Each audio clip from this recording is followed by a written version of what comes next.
So, good afternoon, ladies and gentlemen. On the behalf of the students organizing this event, I would like to wish you all a welcome to our student-organized corporate social responsibility event at Hanken School of Economics.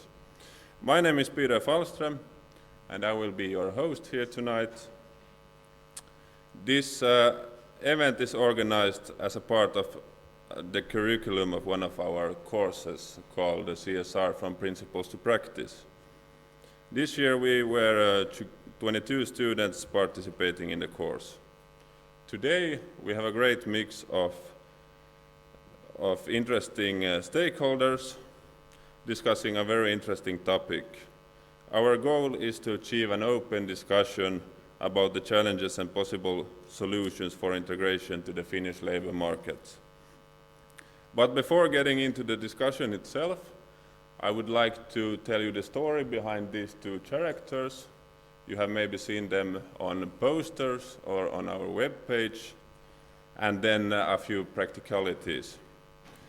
But about these characters, these are fictive characters, but they're based on real-life refugees from Finland.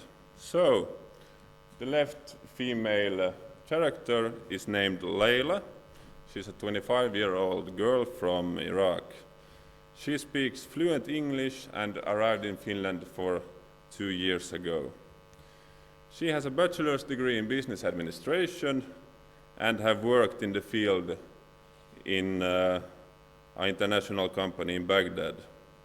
For a long time she tried to get work in similar fields in Finland, but the only employment she could get was as a cleaner. She dreams about going back to school and therefore be able to work with what she loves. And the male character on the right is named Muhammad. He came to Finland 5 months ago from Syria, and he speaks only a few words English. He is still waiting for his resident permit, and he wants to get a job to earn money for himself and for his family back in Syria. But he's really skeptic about getting a work, since he has heard that it's really hard to get employment in Finland without knowing Finnish. So therefore he's really happy to now be assigned to a Finnish course to begin with. So, this is our agenda for today. After this we have Karen Spence, director of Hanken, giving an opening speech. And then Marian Abdul Karim will discuss the topic how to diversify hiring, which after we get into the first panel discussion about enablers and disablers in the Finnish labor market. And then after the first panel we have a short opening for the second part of the event, which after we head to the second panel discussion about innovative practice and solutions, which after we wrap this part or the discussion up, and then we have some snacks and refreshments served outside in the lobby by Café Damascus. And a few practicalities before we get started. This event is live streamed and being filmed, just so you know. And you can also participate in the discussion. We have reserved some time for Q&A in the end of both panels. So you can either participate by asking questions live, or then you can comment or ask questions through our chat. You can see the link there on the screen, or then you can find it on Facebook or on the handouts as well. So, now it's time for the rector of Hanken, Karen Spence, to give her speech.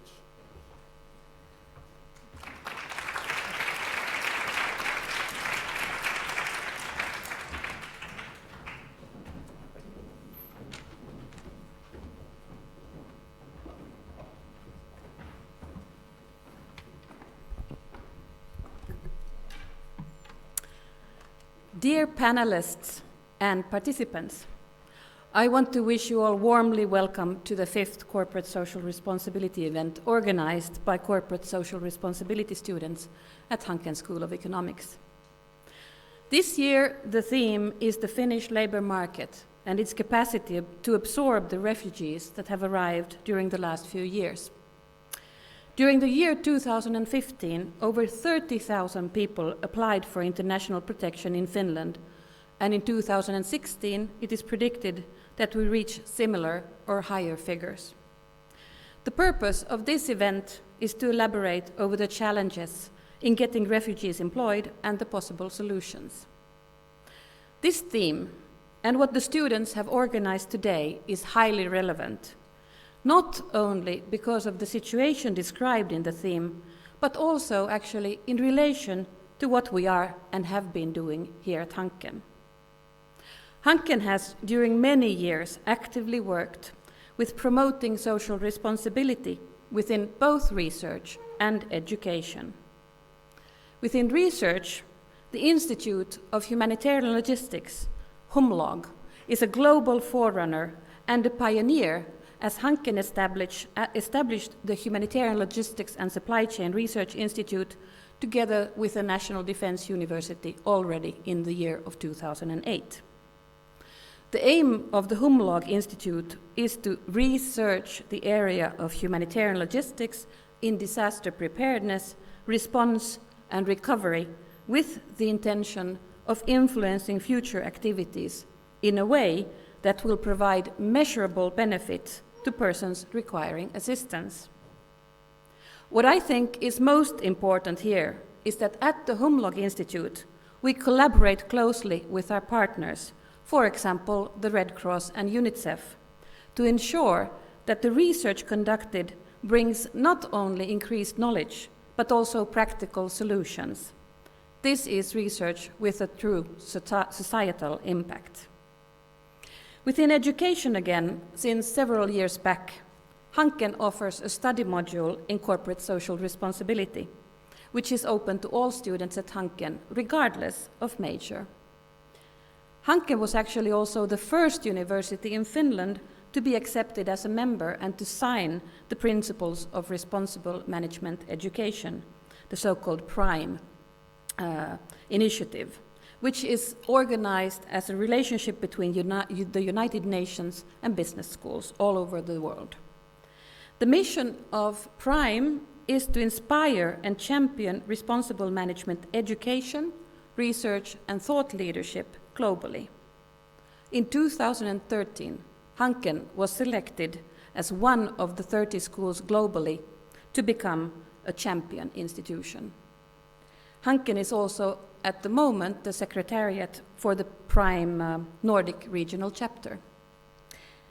So the work at HUMLOG and regarding PRIME is an example of what has been going on for a longer time already here at Hanken. However, during the last few months, several new actions have been initiated at Hanken as part of its focus on social responsibility. The HUMLOG Institute, in cooperation with the Nordic Business Network of UN Global Compact, is offering workshops for companies who want to engage with refugees. The central theme is how companies can collaborate with humanitarian as well as governmental organizations to find more constructive solutions addressing the challenges of the current refugee crisis, and ultimately to turn it around from a crisis to an opportunity. In April, Hanken also decided to award study credits to students performing voluntary work. Yesterday, another initiative, a course in Finnish business culture, started. The target group for the course is asylum seekers in Finland and exchange students.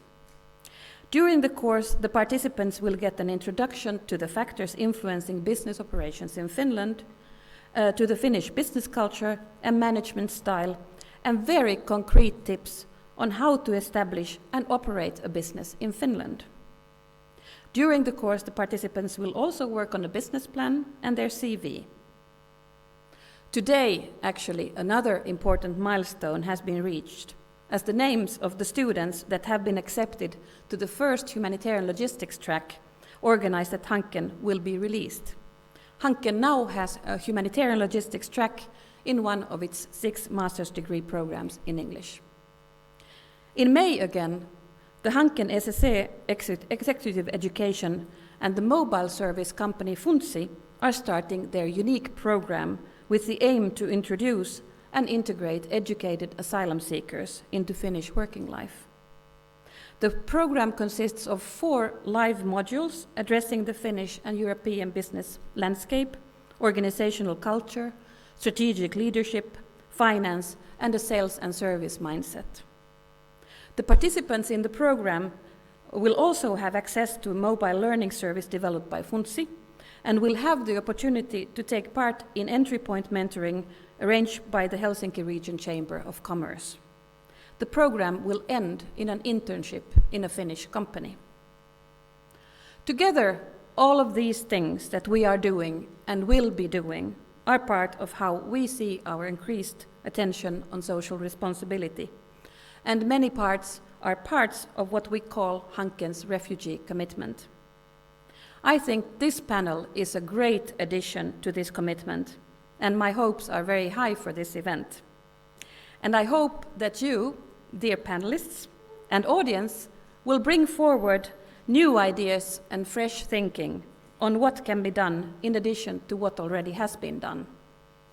So I want to take the opportunity to thank all the students for organizing this event and also thank their dedicated teachers. I think this event is also very much in line with how we think about things here at Hanken. Let's not only think about doing something or think about how to employ refugees, let's find the solutions and do something. So once again, a warm welcome to Hanken.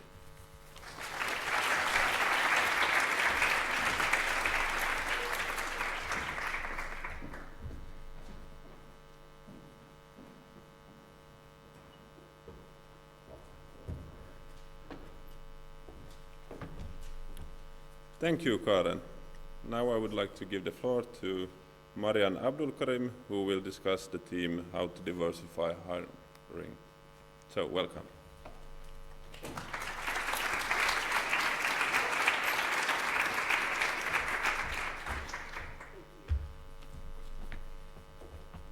Okay, good afternoon. It's about 10 minutes talk, so I will address some of the issue, but it's like touching the surface, and I hope that in the panel you'll be able to go more deep into the issue. So my name is Marian Abdulkarim. In my lifetime, I have held several jobs. I started working when I was 14. I don't know if many people would call that an actual job, but I delivered newspapers and I got paid, so for me it was work. My first full-time job was at the age 16. I was working with the public transportation office in Tampere, and I was the delivery girl, usually delivering mail, or then we had this system in Tampere back in the day where people who worked for the municipality were able to take out their salary like in advance. So then that was also a tax that I would do, bring people money, which made them often very happy. I've also worked in the social field for many, many years, and that's where I actually have my bachelor's degree in. And I've worked with the Finnish national, what do you call it, Kela? I don't know, usually people get really tense when you mention Kela, but it's a really nice bureau and organization. And as a friend of bureaucracy, I really admired how they do the work. One thing that has been common in most places I've worked in has been that I have been often the first Black person to work in that community, which has also always brought its own level of making things interesting.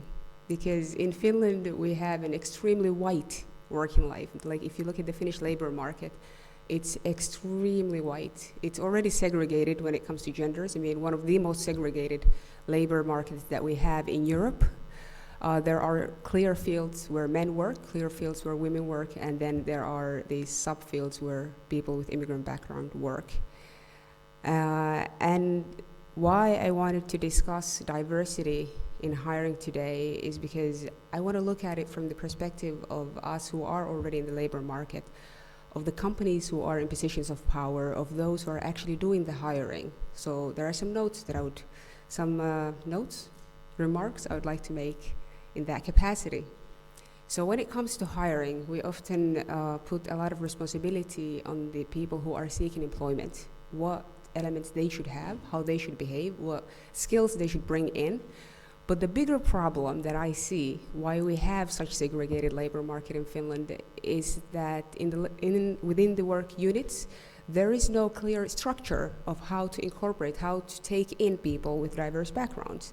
And that is a huge problem. I mean, if you have a workplace where you have people who are very homogeneous, who have similar hobbies, who come from similar background in education, who look kind of like each other. Like when you're looking at your colleagues, if they look like you, you have a problem in diversity. And when the situation arises where you need to hire someone who suddenly does not fit into that box of what your work community looks like, then it's like, I don't know how you would get along. And it becomes a problem of the person seeking the employment instead of a problem of the unit and its homogeneity. So I think that is a problem. So, and my kind of humble request to those in positions of power would be, if you have too many colleagues that look like you, you need diversity at your workplace. Like that could be this simple rule. Look around. If you see able-bodied white people with similar degrees that you have diversity problem. So how to diversify? I would go from first of all, you need to prepare the work team. You need to have this kind of incorporated plan within the company, within the firm, within the workplace that says how you treat people, what are the equality aspects that you need to take into consideration. When it comes to gender, we already have that in place. When it comes to more diversity, if it comes to people who are perhaps disabled or who come from different ethnic backgrounds, then that still lacks. We don't have concrete plans or legislation that says that there should be a plan in place. So have that plan. Even if you're not planning on hiring in the next 10 years, have a plan. In case situation arises that you need to recruit people, you have a plan that says, in our workplace, we are able to take in people who do not look like us. The second step is when you are hiring, and you're making these really lovely announcements that we have a job opening and we are hiring someone who's energetic, has sense of humor. Look at those adjectives that you're using, because a lot of the times they're adjectives that describe the people that are already working with you. They're adjectives that possibly describe the people writing the ad. They're not adjectives that are making the job accessible to people who do not necessarily already work there. So take some time to kind of look, what are you really looking for? What skills are needed to do that task? What skills are needed at the work? And if those skills are specific, name them. But then adding things that are not really required in order to get the job done is waste of time for the people looking to get to hire new skills. But then also it's something that sends a message to the person reading the ad. They're looking for someone like this and this, that's not me. And you are limiting the pool of possible skills that you could have in your corporation or in your company. In the wording, I would also probably add, if it was up to me, it's not often because I don't hire people, I'm a freelancer. But adding words like, we are looking forward to applications from people with different backgrounds. We welcome applicants of different ethnic backgrounds. We welcome people with different language skills. That already sends a message that, it's a job that is open to me. If you just add those simple words, the application, the position is open to different backgrounds. We want to diversify our workplace. So with that, you actually get the attention of people who are looking for jobs and who think that workplaces are often very white, very middle class, and exclusive because of that. Then few words of why diversity matters. There's been studies conducted mainly in the United States. I hope soon we'll have studies in Finland that show why diversity is important. In simple terms, more money. Companies that have more diverse workers who have women and different ethnic minorities in positions of power generate more income for their stakeholders. And another issue why diversity matters is that we live in a world that is very diverse. We live in a Finland that is very diverse, and I'm not only referring now to the recent amount of refugees that arrived to this country. Finland has always been diverse. It hasn't always been visible, it hasn't always been spoken out loud, but there has always been indigenous people living in Finland, there has always been Sami people, there have been Russian minorities, etc. So having a diverse community or a diverse society is not something that is very new to Finland, that we say, oh, you are here now, so welcome till Finland. Now it's diverse that you guys arrived. No, it has always been diverse, but we just haven't been taking it very seriously. And when we have a diverse society, and you need to market your products to people with different backgrounds, it helps if the people marketing also have diverse backgrounds. So it's just simple, like, business thinking. I want to sell stuff to Muslims in Ramadan. How do I promote that? It might help if you have someone who actually has a clue to plan some kind of strategy. How do you get the money away from these people and to your company's pockets? So it's not just about doing charity or like helping people or playing the like savior in this context. It's about smart business thinking. Okay, so I think my time is up. But anyway, harness the power of diversity and think about it from the position of power. Like, instead of always saying that, these people have to come with these and these and these skills, think about what is really necessary and what workplaces themselves can do. And one thing that always fascinates me is how power works, how privilege works. It's elusive. Power makes itself something that you cannot even see. When you are in a position of power, when you are in a position of privilege, it becomes something that is as normal as the air that we breathe. So we don't name it. We do not say, like, in our workplace, we have, like, all the workers are white. You don't see that, because whiteness is around us. But then if you have one racialized person, it's like we have a very diverse work community because there's a black guy working with us.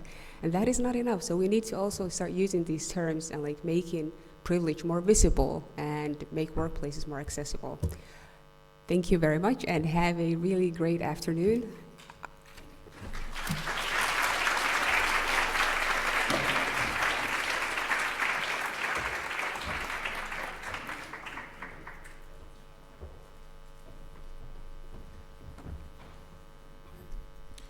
So, thank you, Marian.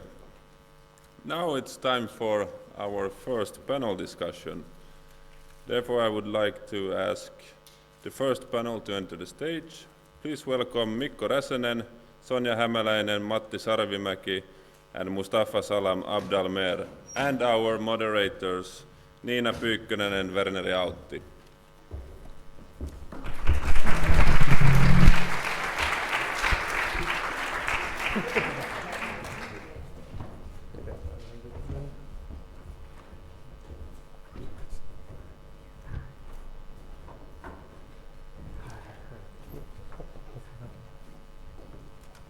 Hello everyone, and thank you for being here today, and a special thanks to our fantastic panelists. We're looking forward to this. I'm Niina Pyykkönen. I'm a fourth year student here at Hanken. My major is supply chain management and corporate social responsibility, and with me today I have Verneri Autti, and I am also a fourth year student, and my major is entrepreneurship. Yep. So, to the panelists. With us today we have Mikko Räsänen, who is a senior advisor at the Labour and Immigration Policy Confederation of Finnish Industries, more known maybe to people with the name Elinkeinoelämän Keskusliitto EK. And EK stands for creating an active immigration policy which would favour economic migration. And to Mikko's right, we have Sonja Hämäläinen, Ministerial Advisor at Ministry of Employment of the Economy, and Sonja Hämäläinen is currently a project manager in a project which aims to shorten the time between the arrival of refugees and their employment. And further, we have Matti Sarvimäki, who is a researcher at Aalto University Department of Economics, and also a senior researcher at VAT, VATT. And his research focuses on integrating immigrants and labour market performance and migration. And last but not least, we have Mustafa Salam Abdelmer, who is a civil engineer from Al-Mustan, Syria, Baghdad, Iraq. And he's been volunteering in many organizations such as the startup Refugees. So, with these interesting panelists, we might as well begin.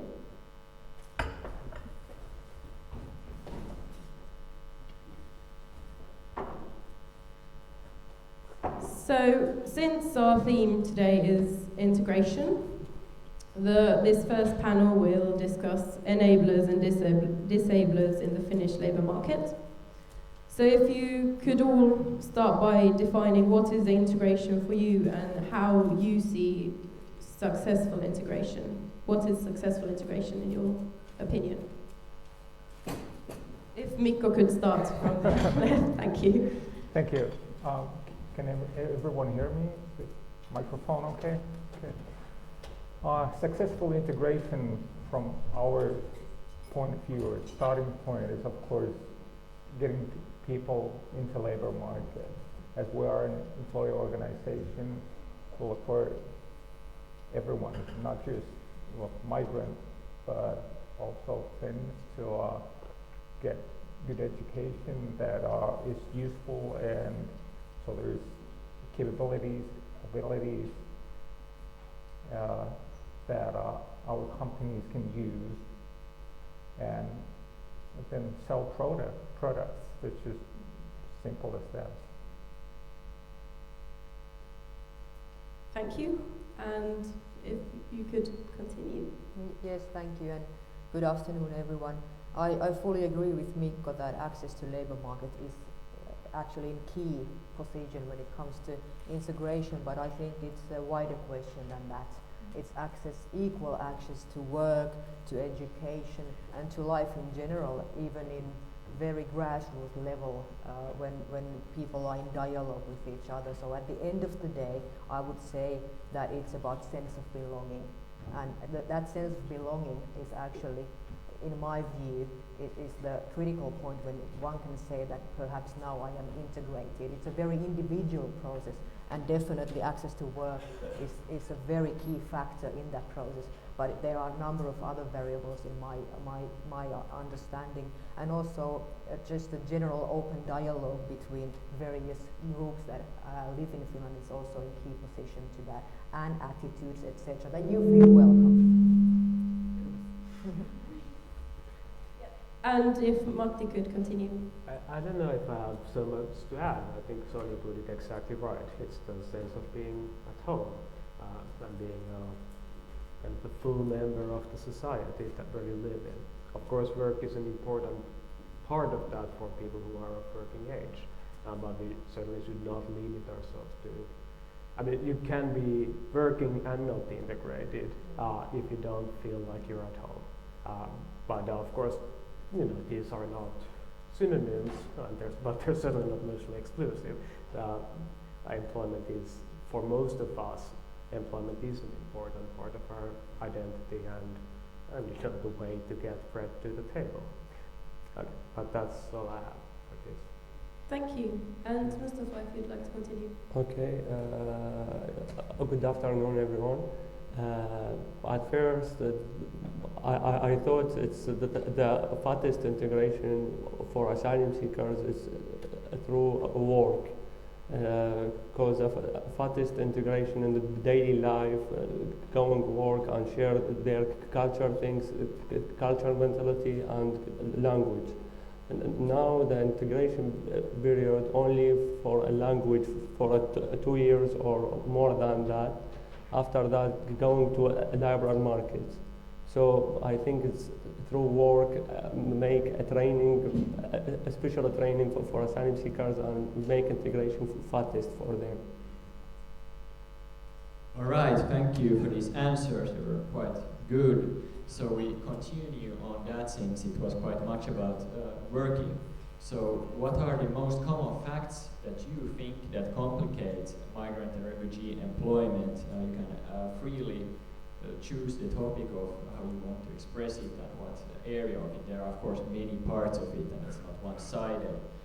We could start again with Mikko, or do you? Okay. Yeah. Fine, thank you. Well, the biggest problem, of course, is the large-scale economic downturn, which has gone on for years now. So there are no new job openings that much. We can see it with everyone who's entering the labor market. It's the young, the refugees, and the newcomers who haven't shown their skills and their capabilities. They are really a lot in a harder place than people already in the labor market or in jobs. Yeah, that's a quite good way to put it. Sonia, do you have anything to add to this, or do you want to go to another field of growth? Yes, perhaps I can say a few words on this. Again, I agree with Mikko that is a major issue, is the economical situation we are facing now. And usually when we are going towards an economic downfall, it's the migrants that face it more heavily than our native Finns who live here. So that's definitely a key factor here. But I think there are a number of things that we could be better in our response, in our way of helping. And that's something that we are now doing in the Ministry of Labour, together with the Ministry of Education and the other bodies here, because I think that main areas where we can be better is that we have to be more precise in identifying the skills that the migrants bring with themselves. And I'm not talking just the asylum seekers who receive a residence permit, but I'm talking about migrants in general, those who graduate from our universities, etc. They now, to a great degree, they leave Finland and they go and seek job opportunities outside of Finland. And this is probably because we are not good enough in recognizing the skills and matching them with our labor market. And this is something that we are doing now. And for those who have come to Finland through the refugee channel, again, there we need to be better in identifying the skills and then build on that. We don't need to start from scratch. So when we do our integration training, our vocational training, bridging courses is very important, that we actually identify the skills and then we build on that. We make better use of bridging courses. We make better use of our integration training. We go out to the companies and employees to see what kind of skills do you need, and then we try to be better in matching. And another thing I'd like to add, and then I'll be more brief next time, I promise, is that we need to be also better in using the labor force that is now coming to Finland to have better ways of matching them to the areas where we have shortage of labor at the moment. And that's another way that we can look at. And also I want to place a lot of focus on what was said here earlier. Our work life is not diverse by any means. So we need to work with employees and simply attitude still. So these would be the main areas that I would like to point out. All right, that was a really good answer as well. So Matti, since you also have written about, for example, about education and stuff like that, and when Sonia mentioned that we should get people into certain fields because there's a lack or shortage of labor, how would you see that are the solutions to do so? Well, let me start from saying that I agree with Sonia and or both of you that the business cycle is important. This is something we know for all countries, that immigrants and in general people who are less attached to the labor force tend to be hit harder with the business cycle. And this is certainly not a great time in that sense in Finland. In addition to that, for me, the big things stopping people from getting employment is some deficit in skills and discrimination. It's hard to see how large these, how important each of these components is. This is not something we would have data that we could measure, but it's sensible to think that both of these exist.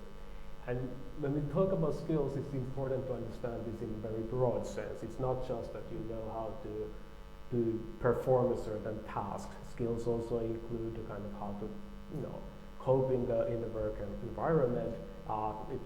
It involves the skills of your employer, of your co-workers to cope with you, and how to make the organization work. And these are things that, well, the way I see it is that the only thing that really makes immigrants different from natives in this sense is that there are some skills that you learn when you live longer in a country. Certain norms, certain ways to act in certain situations which are hard to, you don't capture them from formal education basically. And then these may be very complementary. You may need these skills in order to use your other skills. And I think a lot of the things that successful integration programs do is to kind of allow people to use the skills they already have, by giving them a few more crucial skills that they need in addition to make use of what they already know. And I think this is something that that is well recognized and better recognized now than it used to be. In terms of, and I'm not taking too much time. Yeah, actually, we can take it later. Yeah. Actually, and we go to Mustafa immediately. What do you see as the main problems in terms of migrant seeking employment? Here in Finland, Yeah, the main problems I think for asylum seekers is a language. A lot of asylum seekers or a huge percentage from asylum seekers, they are not speak any language. It's only Arabic language or their native language.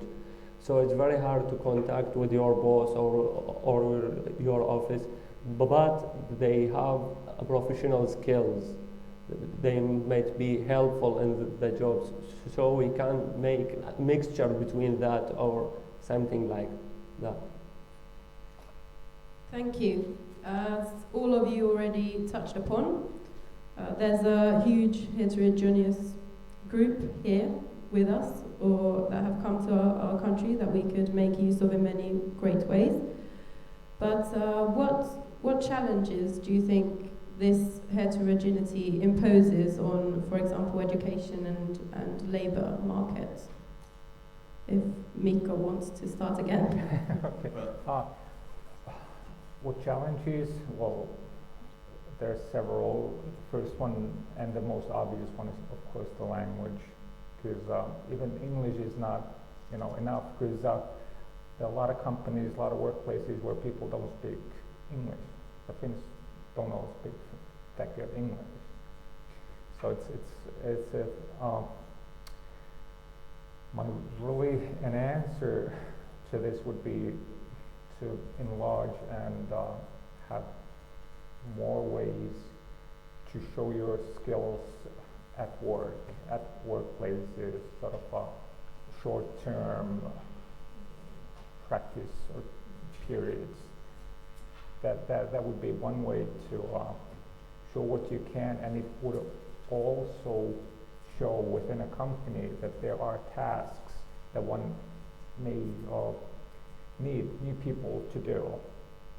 So if you have some micro company that there's only like one man working, or two people, a family company, they may not realize that there are tasks that they could outsource. They have to employ someone else to do it. And small companies like that are very wary when it comes to hiring people. Thank you. Just another question directed to the language question. Do you think we in Finland somehow could come towards the refugees in the sense that we would also focus on our language skills instead of always expecting that Finnish should be on native level, instead of us going more international and bending forwards and speaking in English, for example, and finding a mutual language? Yeah, well, in a larger scale, we need a real variety of different language skills in the country, and this has come up in our questionnaires to companies, that which languages do they think they will need in the future, and it's a lot wider scale than is being taught in Finnish schools at the moment. So definitely there's a chance there. But if you're asking that, should we teach a bunch of Finns different languages in order to be able to hire new people. I really doubt that. Okay, thank you. And if Sonia could comment on the previous question about the challenges. Yes, there's a number of challenges. Language is an obvious one for sure.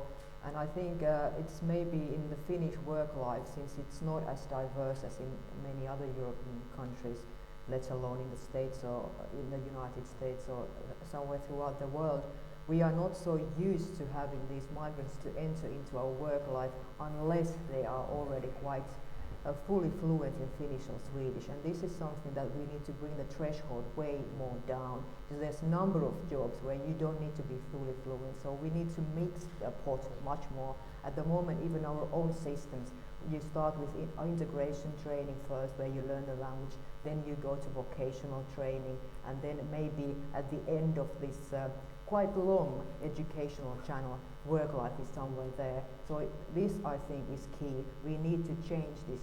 We need to break this down so that you have a little bit of training, language training, then you go to workplace, as Mikko said, and then you can do this in a more flexible way. And actually, the best way to learn language is not to be sitting in school bench and to learn it, but it's to go and mingle with people and to go to workplace. And this is something that we are now placing a lot of focus on together, as I mentioned, with Ministry of Education and also the employees that we are doing this. And we have quite a number of measures to do this. I will not go into detail, but this is something that goes throughout the whole system that we are doing now. Mix more, go earlier to the workplace, learn the language there and the skills. Thank you for bringing up these solutions. Thank you. And Matti, if you would have something to add. Yeah, I mean, obviously, knowing or being able to speak Finnish or Swedish fluently is a great asset in this country, but I also think that we exaggerate the importance. I mean, Finns do speak very good English in comparison to most countries. So, I mean, let me share a personal experience. When I was, I think, right after I got away from the military service, I went to Stockholm to work in a factory with the idea that I want to learn Swedish. In the end, everybody in the factory floor were speaking so much better English than I realized that right away, that I'm not going to learn any Swedish here unless I pretend that I don't speak any English, which is what I did, and I learned some Swedish. But this is kind of very low level blue-collar work in a Swedish factory in the suburbs of Stockholm, and I don't think it's so different from, I mean, there's certainly a generational gap. Older Finns don't speak as good English as younger ones, but I think this is something that employers might want to recognize a bit more. There's a good business opportunity to not waste talent by requiring them to speak fluent Finnish. I mean, Finns are not so great in talking any language to start with, so it's not that, but Finns do understand English really well. So I think I very much agree with what our keynote speaker was saying, that it's a good business opportunity. If other people are not using the talent, well, you're going to get a good deal. You're going to get people who are willing to work for you. They're not going to bargain for wages that much if they don't have outside options. This is something that it's not a good thing that there's not so much outside options, but from a point of view of an individual firm, this is a clear opportunity to hire people whose talent would be otherwise wasted. And making a big deal about them being fluent Swedish speakers is probably not a good business practice in many situations. Thank you. Would you have something to add, Mustafa, from your point of view? So, I would add the bureaucracy. It's a lot of challenges for asylum seekers themselves. Bureaucracy here in Finland.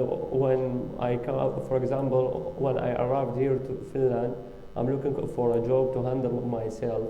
So the all reception centers and a social worker, they say to me I have to wait for 6 months and apply for a job's work permission, and I have to wait 2 months to get a job permission, and after that looking for work. So difficult for asylum seekers to wait at least 8 months to looking for a job. So it's so difficult. So what would you, Mikko and Sonia, see that a solution for these bureaucracy problems would be, and to integrate quicker? For example, if we take an concrete example with the bank accounts, the problems that with opening a bank account as an asylum seeker and even refugee, how would you solve these barriers? To begin with, would need the more people in handling the applications. That's the first thing, to have a quick process there. And then when an asylum seeker has the right to work, it's either 3 or 6 months, as everyone now knows. But do you know how an employer can know this? Because hiring an illegal alien or someone who has not the right to work is a crime here in Finland. So an employer has to be wary about this. So how can he know that someone has the right to work? Because he may call to the migration service. There's a phone line there. It's open 1 hour a week, every Thursday from 10 to 11. So that's if he wants to be sure that this person has the right to work. Yeah, that sounds tough. Yeah.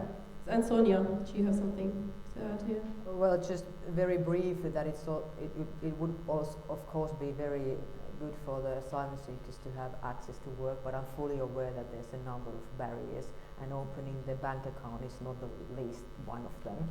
And we are working closely in cooperation with the migration service in order to solve this problem. And I know that now that there's a number of things that they are trying to do, but this is a very complicated issue because it goes into the bank secrets, it goes into the money laundering issues that has got nothing to do with this issue.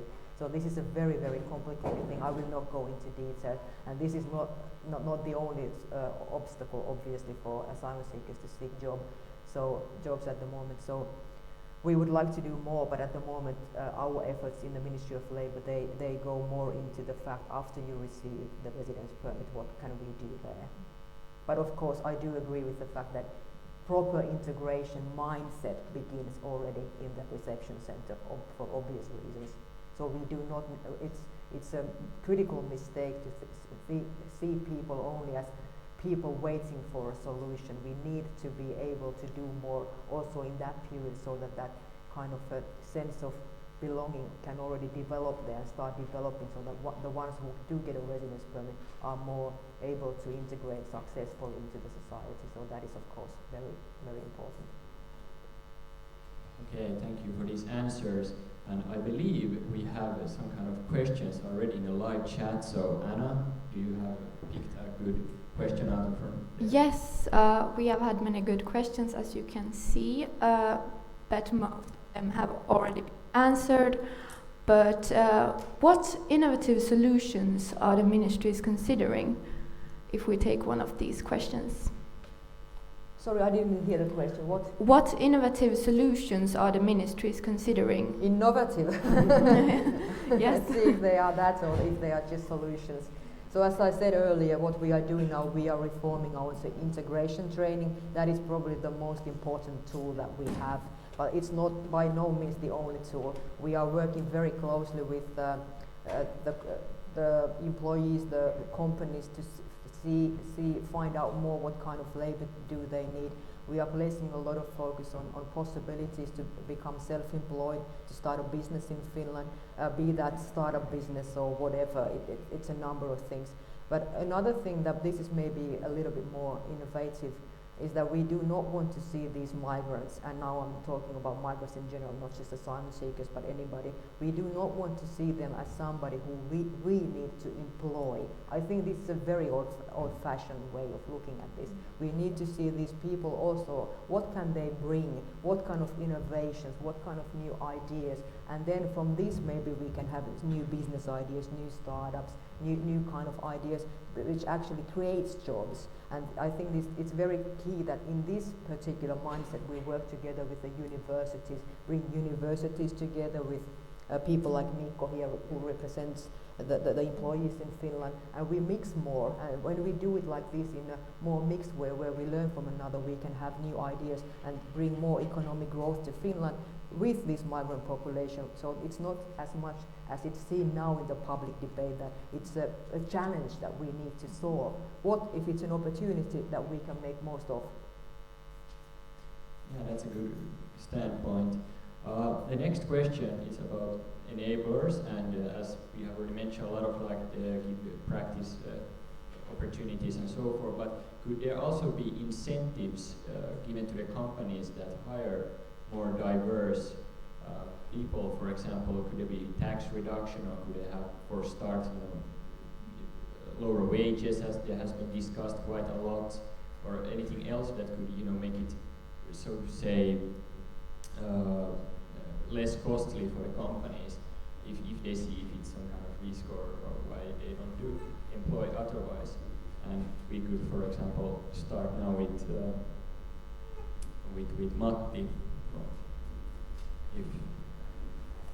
Well, I don't think that's an answer that I can really or a question I can really answer as a researcher, since a lot of that has to do with what the goals are, what do whose interests are we going to promote more than other people's interests, and that's not something that the researcher can reply. I can tell you about so I can give you an idea of what will happen if you do this, or if the goal is this, how do we get there? Now, of course, there are a number of people in the Finnish labor market, both immigrants and natives, who don't seem to have the skills that would kind of, or the productivity that would go over to kind of the minimum wages, or the kind of the minimum requirements that our unions have negotiated. So that's a more general problem of, do we exclude low productivity people from the labor market? And that's a complicated issue which should be debated openly and understanding that it's a bigger issue than just immigrants. Yeah. Okay. So you apply this to everyone practically. Yeah. That is probably. Yeah. I think it's very important to keep in mind that it's the only difference between immigrants and natives is that we've lived here for a longer time.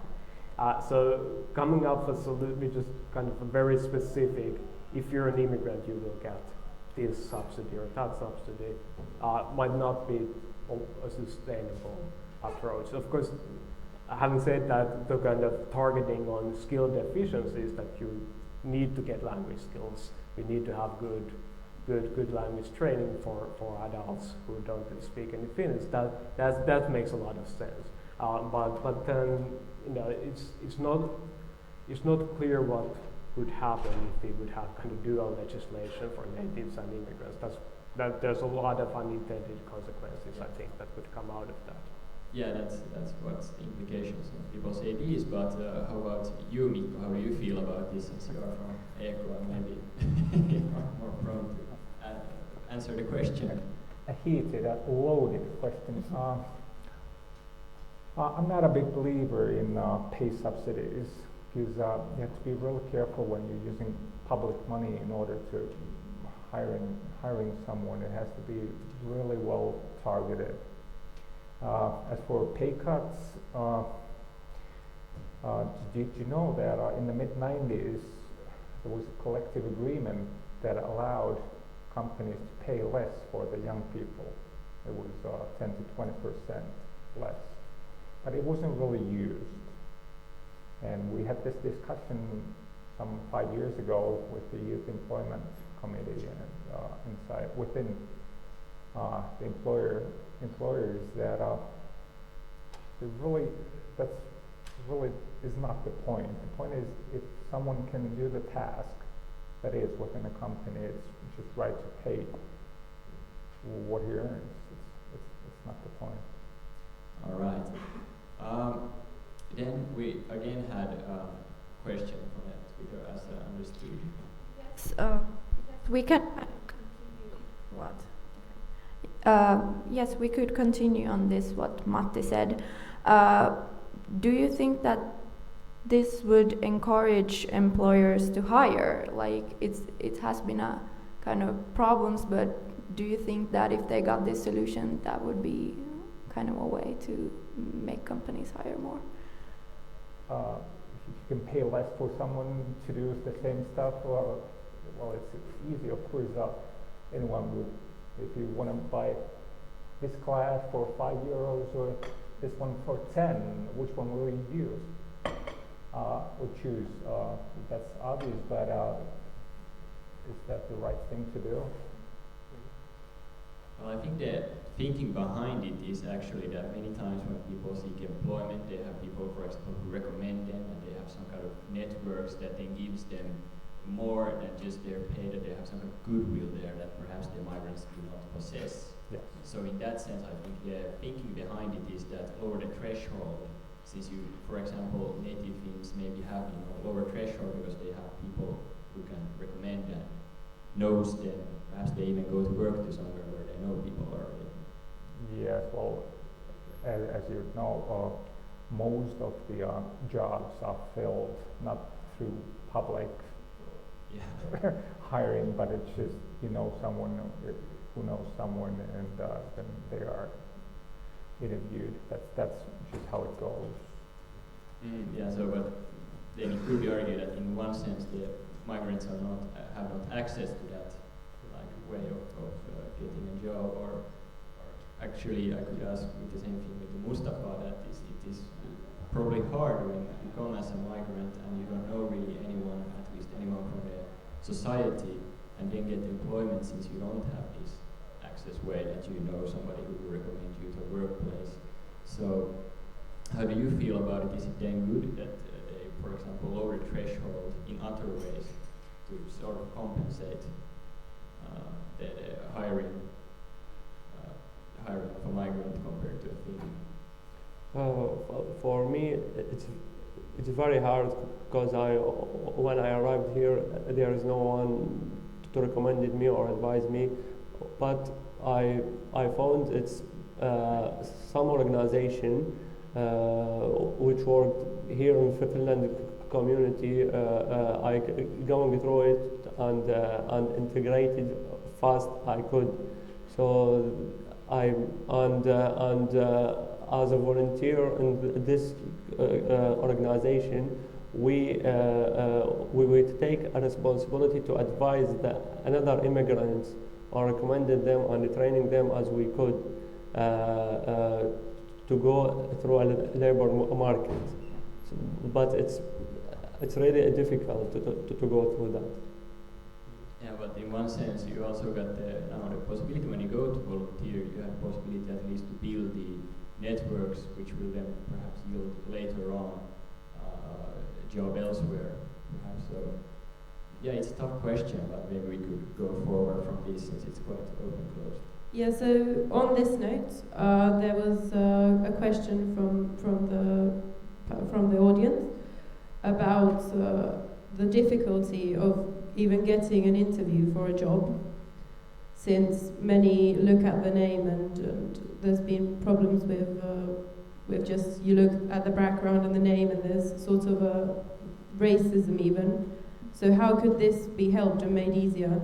Do you recommend this kind of anonymous application system that has been applied in some companies? I've known a study. I was in one of what would you call, steering group of one. I think the employer should know as much as possible about all the applicants. It's a lot of, and it's very restricted already what you can ask, and but I think one should be able to know all relevant information there. And I agree, because it's a known outcome of the studies that it's more difficult to get into interviews, and I see it as a huge loss because we're losing a lot of potential there, and it's a problem with migrant students here. We cannot keep them here in Finland is they get the undergrad here and then move on to other countries, and it is a problem. Thank you. And Sonia, do you have an opinion on the matter? Not a very strict one, but I do agree with the fact that it's way too difficult for people with a foreign name to get a job. So if that, I haven't looked into this issue in great details, but at the top of my head, the name, is it so crucial for an employer to know that if you have all the other credentials? So at the end of the day, what's the harm in trying? But also I would like to point out that it's not just about the name, it's about diversity training of our work life here in Finland. This is something that we are placing a lot of focus on in the ministry too.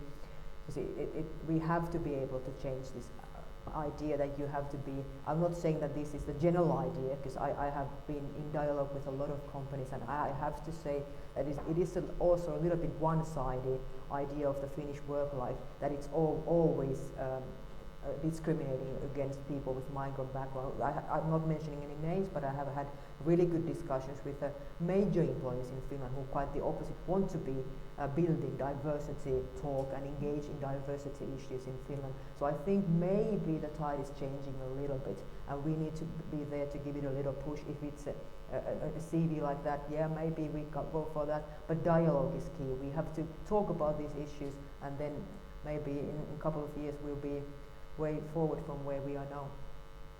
So what message would you like to send out to the companies and to encourage them to diversity? For example, if we take a Finnish company such as Supercell, would you recommend people to look at these success stories and follow, or what would you like to say to the companies? Well, we have a number of companies actually, and we are doing these diversity trainings, but it's not in a way that we train you to be diverse. We do it in dialogue with them, and we learn from best practices, and it's no longer just Supercell, it's a number of small businesses, big businesses, all kinds of firms, and it's not only startup business or something like that, it's practically all areas of labor are in it now. So we need to tap into this kind of critical moment, what is going on now, because the corporate responsibility and reply has been very warm to my heart. That when this, I'm not using the word influx, but increase of asylum seekers came to Finland, a lot of companies and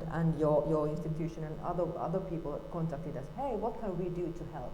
So I don't want to draw a too one-sided picture, but this does not mean that we have a lot of work ahead of us. For sure we do. Thank you. Matt, did you have something to add? Yeah, well, a few things. So first of all, it's clearly true that people with foreign names do not get callbacks at once. There's been tons of research sending basically identical CVs to employers and seeing who gets a call. And if you have a foreign name, you're much less likely to get a call back than if you have a native name, at least in Sweden or in the US where these studies have been made. I think one point of view for companies is to recognize that a lot of discrimination is not conscious. It's not that a person looks at the CV, sees a foreign name and says that I don't want to consider this person because there's a foreign name in here. But there might be a lot of things that are not so clear to you when you're making these decisions. And then there are, at least in the US, there are firms that are experimenting with the idea of using anonymized application procedures to the extent of changing the voice of the person when they talk over phone, so that you can't recognize the gender of the person, in order to protect themselves against these unconscious prejudice that may lead it to exactly to the situation where they lose talent because they didn't because of something like this. It may also be for the objectives of people making the decisions might not be the same as the objectives of the company as a whole. So that I think it's hard, in some occasions at least, this might make sense for everybody. Well, everybody except those guys who don't get a job because companies overcame their prejudice. But I think this is something that companies might think more seriously than what they do right now. And I think it's very important for all of us to understand that even though intellectually we may understand that we don't want to discriminate against anyone, there might be some kind of unconscious part of us that still does it, and we need to be aware of it, and we need to understand that this can lead to bad decisions. I agree. Okay, good. We are a little bit going forward now, and I guess we could like take on closure in the sense that since it's still about refugee employment and so forth. So Mustafa, what do you think it is like the most different in the ways, or do you like see there's different work culture, or do you like, for example, used to work more, or how do you feel about the difference in the general compared to Iran? Different from my country to Finnish society. Okay, it's totally different. It's from my country and the Finnish labor market, because it's a different mentality, the different background, different needs and different customers. But I met a lot of refugees. They have a huge experience and professional experience and the skills. And I think skills stay skills everywhere, and we can benefit here in Finland. Okay, good. Since we are now going towards the Q&A, we have the live feed where we're going to take questions, and also the audience is free to ask questions if they want to do so. So first of all, is there any questions from the audience? Yeah, there. Here we get the mic. Just a second. Thank you. I'm just going to repeat my question that I asked in the feed because I thought this was the organizer for submitting questions. My question is to Matti, because you mentioned culture and work culture in Finland. I'm more interested in studies like more economic and sociological studies in aspects of the Finnish work culture that affects hiring migrants negatively. And if you could point out to any of those studies that could be, I don't know, examined, shared. Well, I'm actually the wrong researcher for that, so I spend my time looking at kind of register data, which is not the best place to study corporate culture. What I can say about that is that if you look at the kind of the concentration of immigrant workers across workplaces, it's astonishing. There's a kind of small number of establishments that have a large immigrant share, and a vast majority of workplaces that don't have any immigrants in Finland. And that is something that seems to persist even as the number of immigrants increases over time. But what are the factors has anybody looked into the factors, like why some companies hire more immigrants than others do? There is certainly a lot of research on that, but I don't think I'm competent on kind of reviewing that literature, since my focus has been on a slightly different part of the research. Thank you. Okay, so is there more questions? Oh yeah, there.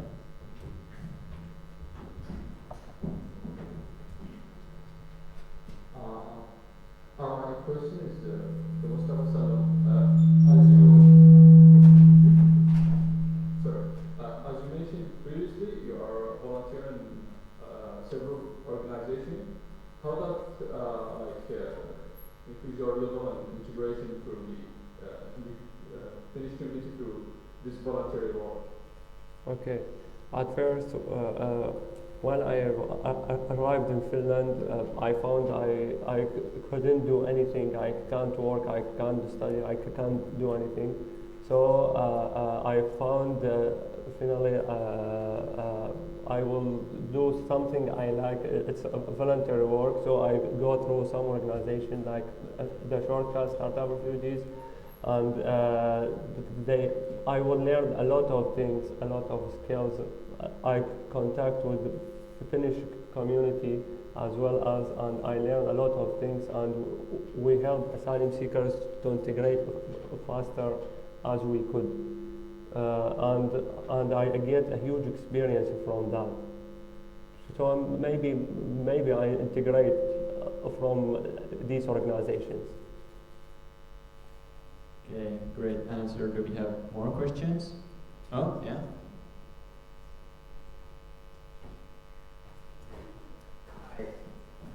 So I have a question to Sonia, given that she's the representative of the executive branch here of the Finnish government. And the question is, shouldn't there be maybe a consideration to push towards an affirmative action in Finland? Examples of like the US, where they do have it in place for African Americans, and also in South Africa they have it for the natives as well, who were obviously had the issues in terms of employment due to the apartheid era. So yeah, thank you. Yes, that is a very good question in my mind, and definitely our aim is to be that migrants or unemployed youth or anybody who is in underprivileged situation to seek employment, to bring to the same level where everybody has equal access to seek employment, because it's clear that the starting point is different. So that's where the need for diversity actions begins. I'm definitely not opposed to that at all. This is not in my in the section where I work in the ministry, but this is something that is definitely under debate, and I personally am of the opinion that some kind of diversity actions is something that we definitely need to look into. Thank you, and we're unfortunately running out of time, but if someone has a concluding remark to make, it would be welcome. No one? Well, thank you for this very giving debate, and it has been very, very giving and interesting to hear all your insights. Thank you. Thank you very much. Thank you.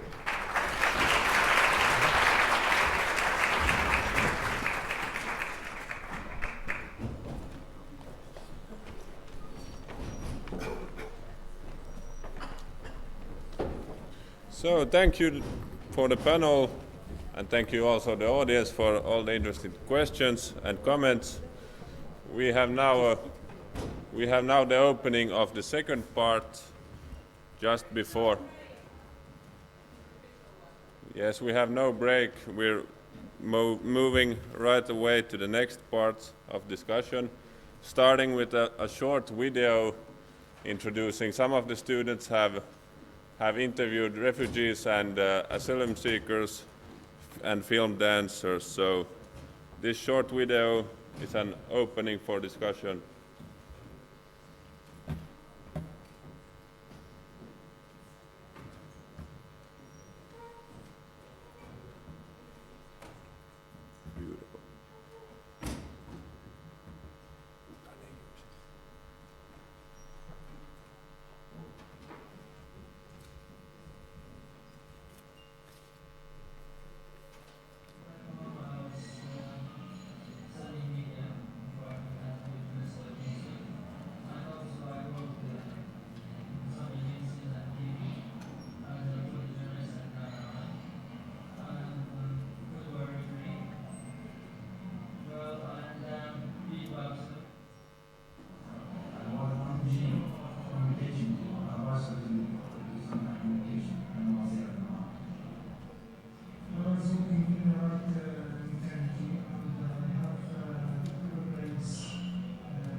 So, that was a short film about people answering what they've been doing in Finland and what they would like to do here. Now it's time for the second panel. Unfortunately, I have to inform you that Elia El Khoury had to cancel earlier today due to personal reasons. But now I would like to give the floor to the second panel, so please welcome to the stage Susanna Ilmoni, Östen Wahlbeck, and Maad Al-Samarai, and our moderators, Nina and Verneri.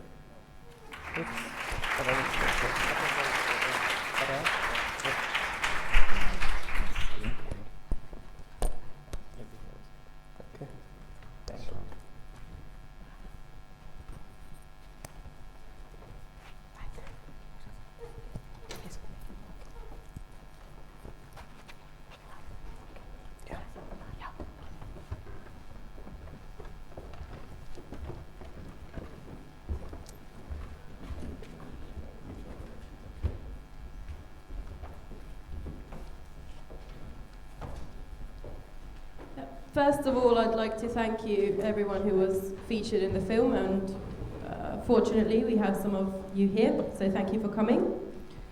And moving on to the second panel, we have Susanna Ilmoni from KSF Media. Susanna is content director, and together with the Red Cross and communication agency SEK and Grey, KSF Media have been working on a mobile app, Recommended Refugee, and this aims to distribute internships to refugees. And KSF Media have not only wanted to report as media usually do, but instead be part of a solution. And secondly, we have Östen Wahlbeck, who is a doctor of philosophy, a just professor, and also senior lecturer in sociology, University of Helsinki. And he's done research in ethnic diversity and ethnicity, and also integration and immigration, which is our topics here today. And lastly, we have Maad Al-Samarai, who is COO at Charity, and he's an asylum seeker from Iraq, and he believes in integration through work. And Charity is a startup company supported by startup refugees, and is a web service that helps asylum seekers find work here in Finland. So welcome. Thank you. Thank you.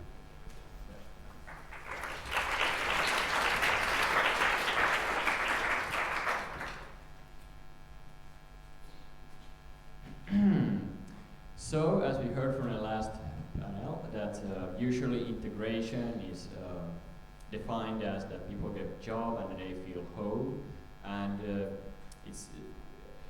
I'm just wondering that this is quite a general conception, but do you people have anything to add to that? You may, but if you don't, we can go to the topic in itself. Okay, nothing to add then.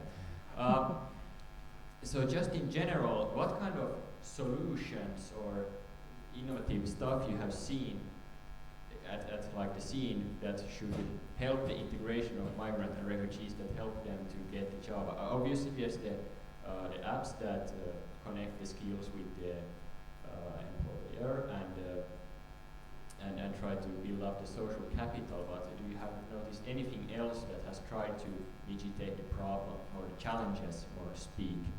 And we could start with Susanna. Before going into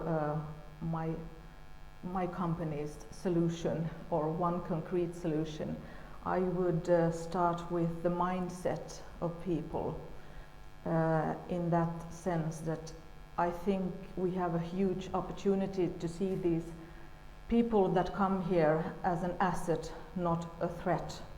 We can learn from each other. We can do things together. We can engage from one another. So I think many things starts with the mindset. We do not have to fear one another. We can learn from one another. Okay, Yes, thank you.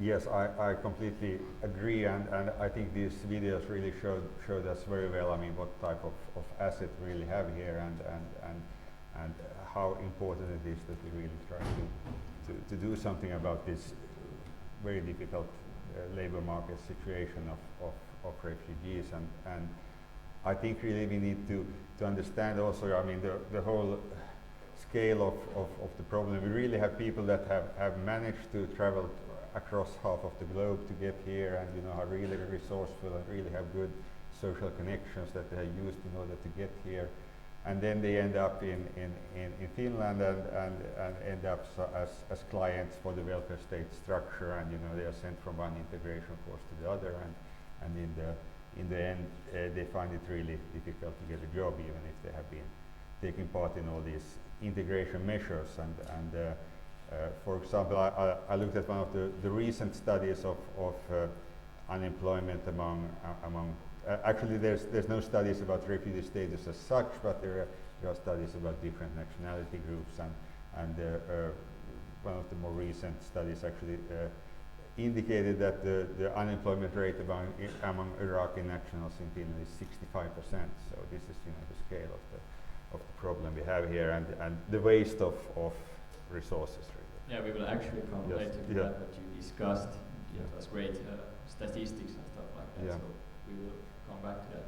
So, Mari, do you have anything to add to this? I actually second what they have said, because here, like, people need to change their mentality. Like, people view the refugees as one herd of a society that came from a region where they only ride camels and they live in the desert, but they need to change this mentality. Like, they have to know that people came from a big herd of a society, and people vary with their skills, and many people are educated, so why not using them as assets? So the first step towards a healthy integration in my mind is, first you have to change the mentality, the way you view the people who come here. And then the second one is to enable them through innovation to integrate through work, not only through the language or through like learning the language, but for me learning the language also comes when I work. So yes, first of all, the mentality has to change. All right, so now we have a good setup here, mentality and statistics. Nina. Yeah, so as we heard in the first panel, we shouldn't take it as a job for us Finns to just employ refugees, but instead encourage refugees to also become entrepreneurs. And how do you think we could encourage this, and how do we actually do this in practice? Not only in theory. Susanna, do you have a vision on this? I think people need to get a fair chance. Last year, 32,000 people, refugees and asylum seekers, came to Finland. 57% are between 20 and 29 years old. That is good labor craft. That is good people with many skills, as we've heard several times. But they need to find these jobs. They don't have the networks we do. They don't know people here that can recommend them to some companies and so on. So we, as a media company, we started thinking that it is no longer enough for us to just inform and report to people, to our readers, about the situation, about these refugees, about these people. We want to actually do something concrete. So we launched an application in February with the Finnish Red Cross. And this is built by a company in Netherlands, and the Netherlands, the immigration authorities in Holland is also in this project. And it's called Recommend a Refugee. So it's a mobile service, because everybody, we watch TV, we know that everybody that comes here has a mobile phone. So that is a very easy way to find this service. So you kind of go and register as a refugee, and you register as a company if you got a job to offer. So it's a matchmaking in a very simple way. And we think this is one way to try to do something about the situation. Okay, thank you. And Øystein? Yeah, what I've looked at in my own research is really self-employment as a solution to this to unemployment, and it really has to be understood in this context of huge unemployment among refugees, and self-employment is a good solution for some refugees, and that they actually can make use of the resources and the skills and actually the social networks that they have, that many people that arrive, they have wide ethnic networks and family networks that they can utilize as when they start businesses. And it's not necessarily an example of a good integration, but you know, if the alternative is unemployment, then you know, self-employment might be a better option. So how would you suggest that Finland in general could help people start businesses? How should we give incentives and motivate and tell them how it's done here in Finland? Actually, refugees already have, I mean, very good knowledge of running businesses. Many of refugees are coming from countries where entrepreneurship is and self-employment is much more common than in Finland, and my interviews really suggest that, you know, starting a business is not necessarily the biggest problem. The biggest problem is really, you know, to run the business after you have started it up, and here I think different types of advice and help for new entrepreneurs is definitely needed. But they really have quite a lot of resources and skills already, and very good networks within their own communities. And the challenge is really, I mean, how to translate these networks into Finnish society, and how do you get these new connections in the Finnish society, and how do you actually utilize these skills that you have from your home country. So this is, you know, where this linking comes in really. I mean, we have to find these links between the immigrant networks and the majority society. Thank you. And Maud, you're an entrepreneur yourself. What's your insight? Yeah, for me is that people first, like refugees or anybody who's seeking job, they have to identify their skills and what they have done. So I am a part of Zahreti, and what we did is that we built the platform to enable them to display themselves to job providers. Because when people see what they have do, like when job providers read about them, read their CVs, and then their point of view changes. We know like now what type of jobs refugees can do, and actually these the skills they have need, like in Finland there are shortages. Like they can fill categories that people in Finland cannot fill. Like Finland already is in need of these skills the refugees have. So the first thing is that refugees have to know about how to make their own CVs, how to display themselves to the Finnish market. And then it comes to the Finnish and job providers, like they have to make the job advertisement accessible to refugees to let them use them. And for entrepreneurs, I think there should be materials provided by the immigration office to the refugees to teach them about how to start their own companies and what laws they have to follow, because now I don't see any of these are provided to refugees. Yeah, thank you. That was a concrete example that we were looking for. But here this question came into my mind, that now we have two panelists who are working on their own apps. So how do refugees know which app to go on? Wouldn't it make more sense to work together and focus on one app? Because now it feels that it's a bit, because you're not the only parties here working on apps. So would it make more sense to work on an integrated app where all this could be possible rather than having many different channels? What do you think, Susanna? Absolutely a good point. I don't have the answer why and who should be that organization, or should it be the Finnish state that takes responsibility for one big app and does this work? I don't know. I see many similarities between our app and yours. So it's the same, absolutely. And I reckoned a few more are out there somewhere or coming up. So I don't really have an answer. I'm all for more and a united way to integrate and work, but I don't know how. Maybe you can join forces now after here. This is also a socializing event, so networking is always key.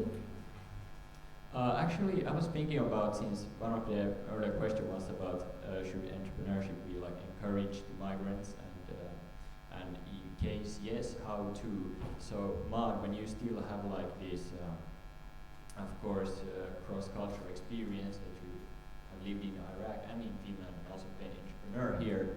So how do you feel like the practicalities and the differences, not perhaps in only mentality, but how is it to like run a business in Iraq compared to Finland? Well, I studied in an American university, so I don't see big differences. Yeah, and I have lived in Europe before. I was living in Greece, and I lived in many other countries.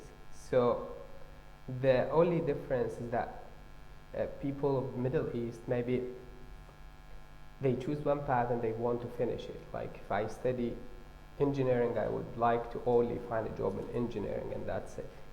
Maybe they don't have, they need just to widen their horizon to find many other options. So people like from the Middle East, probably they have done many things in engineering, but not sort of like software engineering or IT. Mostly they studied mechanical engineering. But now they need to think of ways to use what they have studied in the Western side of the world.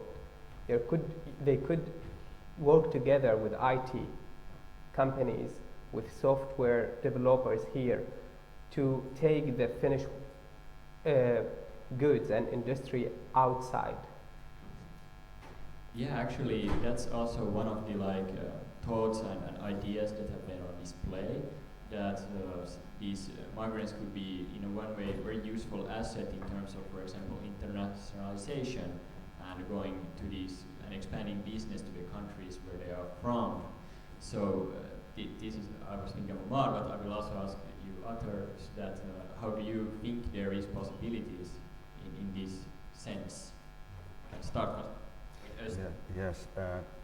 I think one very good example now is Iran, that is opening up for businesses after these political changes, and of course we have had refugees coming from Iran since the late 70s. So these are people that I think would be very useful for companies that would like today to do business with Iran, and make a difference really if you have these people employed. So this is something that we need to remember also, that the countries that people are coming from, I mean the situation changes, and in the future, Afghanistan, Syria, Iraq, they might have plenty of business opportunities in the future. Maybe we could go forward to Susanna with the same question. Just in my personal life or my working life, I think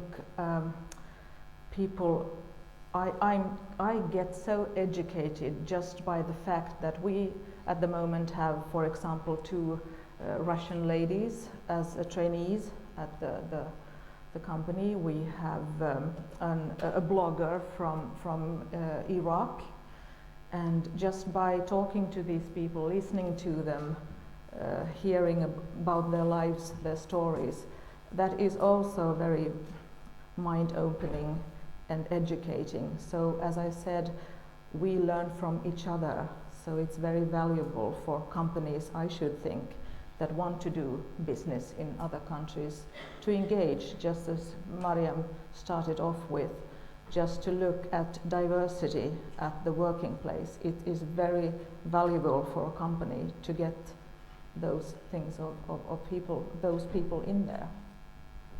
Yeah, talking about other countries in the world, do you have any examples? For example, Sweden, that usually goes before us in many things, or any other country we could have as an example of how things should be done. Östen, maybe if you would like to start.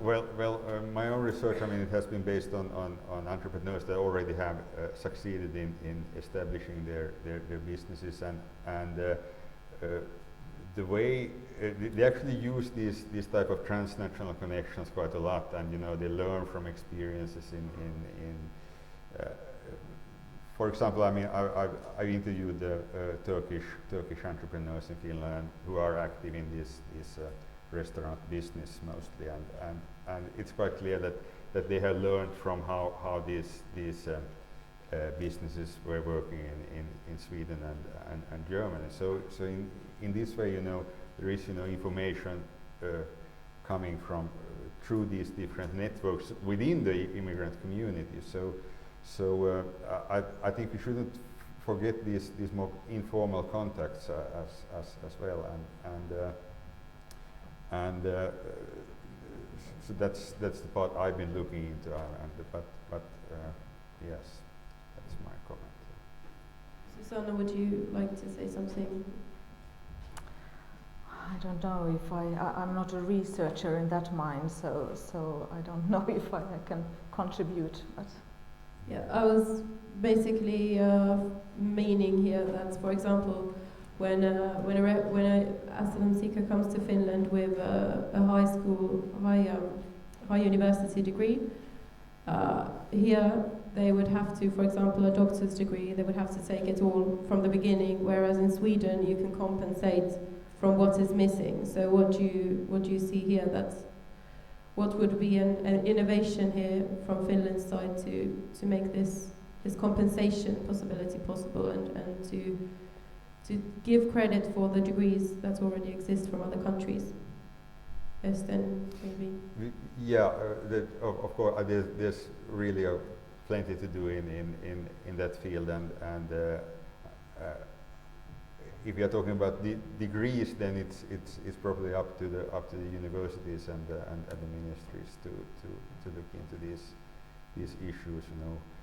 What kind of problems are there really, and why?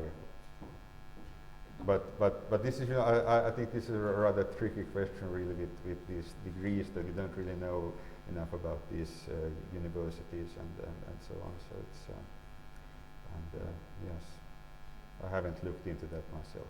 Oh, okay. We also already have a question in a live chat, so we're gonna go there.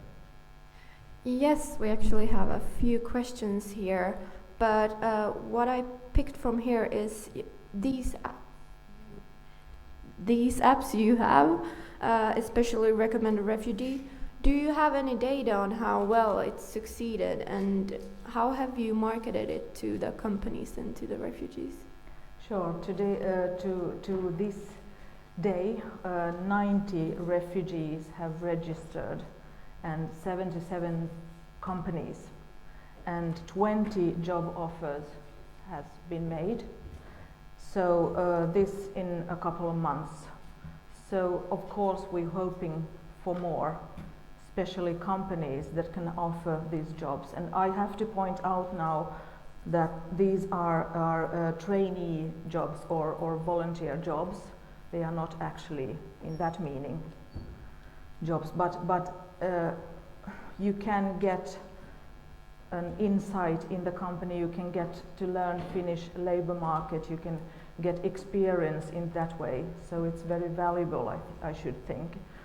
We have companies from restaurants. We have the Swedish theater here in Helsinki. We have creative bureaus. We have what should I say? We have a textile company called Finlayson. We have a variety of companies in this, but of course we are hoping for more. Maud, how have you reached out to the public with your app? So till now we don't have an app. We have a website and then we have a Facebook page. We reach the refugees in their own languages, and for now almost like more than half of the feedbacks we are getting are in Arabic. So we have the website both in Arabic and in English, and our Facebook page also. So what we do is that we post ads about open positions in our Facebook page and our website, and then people get to apply through it. We have more than 1,500 Facebook likes, and we have 777 CVs in our website, and we have succeeded actually in the beginning of April to hire more than 15 refugees in construction through one of our partners. It's called the New Job Boy, and we have more than 300 partners. Also Slash is one of them, and Money. We have also found a way of how to pay refugees so that they don't need to be paid through cash but through money cards, which is like a prepaid MasterCards. So we have solved almost all issues, and we are waiting also for more companies to register in our database so that we can offer them our CV bank, and refugees can get their jobs. Or not only for refugees, for everybody who's looking for a job. Great innovations. Östen would like to say something. Yeah, I could add. I think this is really what is needed, this kind of connection between, because the immigrants, they do really have social networks themselves, and then we also have then the Finnish labor market that is working with contacts and whether you have the right social contacts. So what is really needed is this connection between the networks of the Finnish labor market with the networks of the immigrants. So this linking is really, I think, what is the solution here. Yep, Susanna. I would like to add that for us it's very valuable to work with the Finnish Red Cross, who actually get in touch with the people coming here, and they can inform them about this platform and about this service. And we also have it in many languages. We have it in English and Arabic, and it's coming in Swedish and Finnish. And as I said, the Dutch immigrant authorities are looking to spreading this service globally or internationally. So it's hopefully getting done in many languages. Okay, really good innovations and impressive already. I was also thinking this was quite a lot about how to get migrants employed and match the skills with the need, and which is also often discussed also in the last panel, that these people have their own social connections but not with the Finnish society or the Finns in general. So it seems that there seems to be an issue that in one way Finns should come to the refugees and refugees to the Finns, and how somehow try to intertwine that two worlds, so to speak. But I was also thinking that since you are already offering jobs, the next step perhaps could be somehow offering mentoring to entrepreneurships. That if this could be do the same in the entrepreneur-wise, that you take, for example, a man who has already done business but perhaps is not more active, a little bit like a business angel or something like that, and they match it with the refugee who has some kind of skill or something, some kind of idea or vision. So could that be the next step, that since it's about entrepreneurship and not only employment as well, and we could actually start with mine. Now we are actually offering our services to all entrepreneurs from refugees by providing them web services.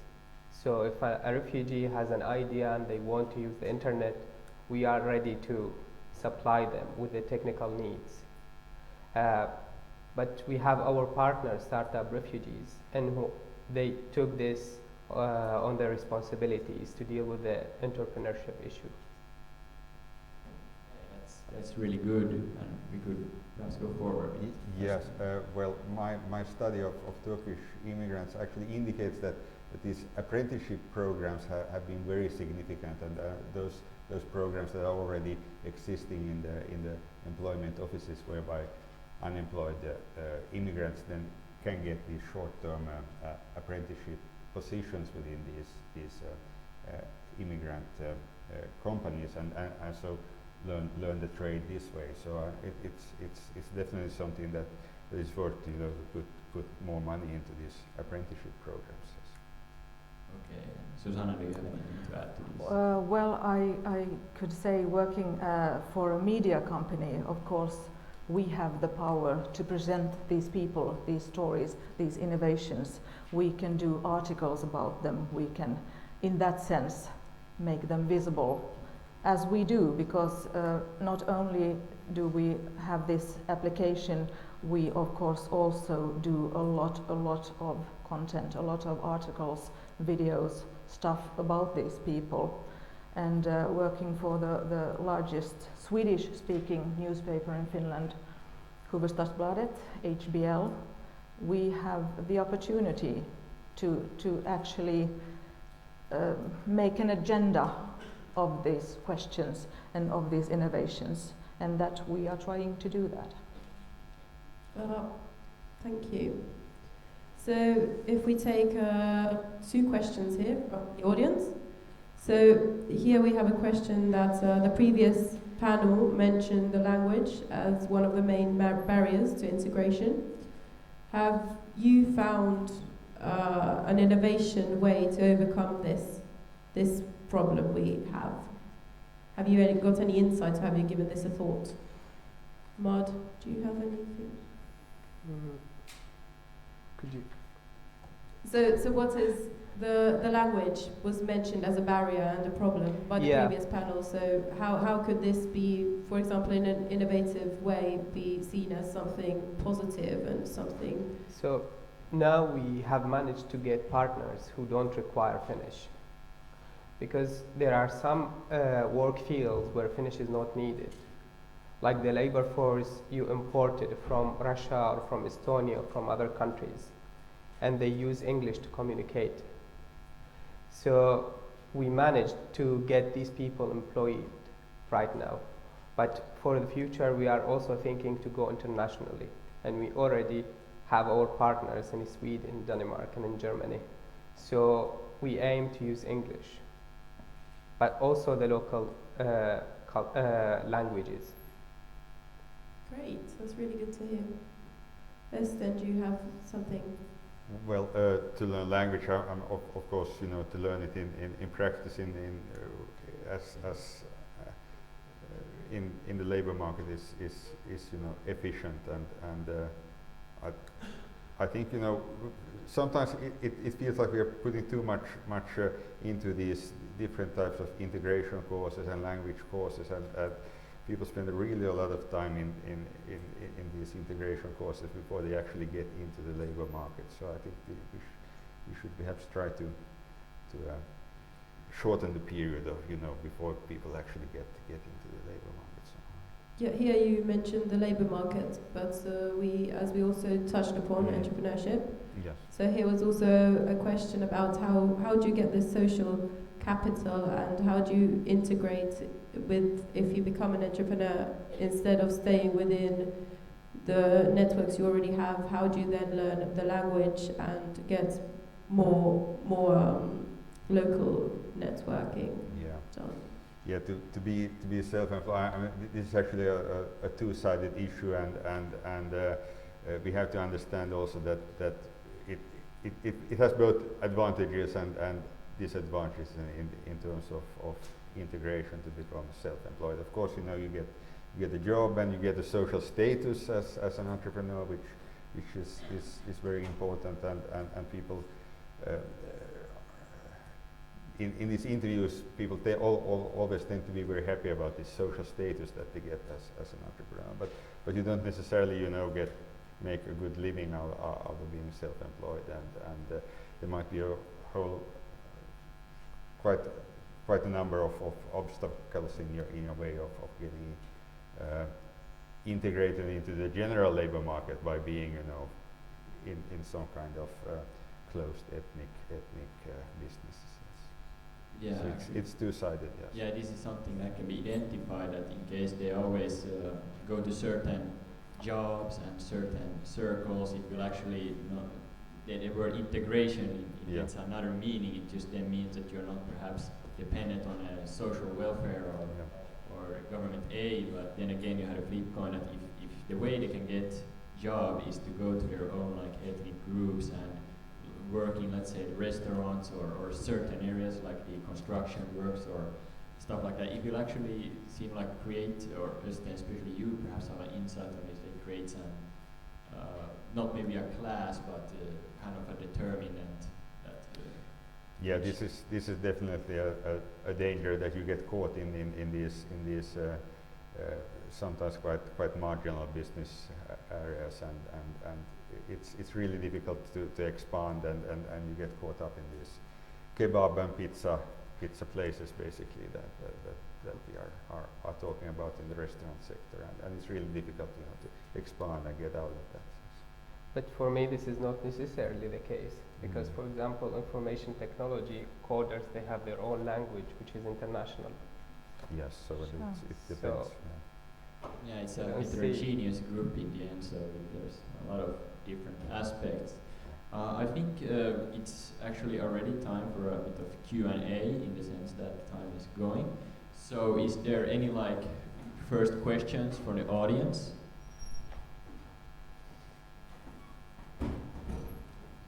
Yeah, over there.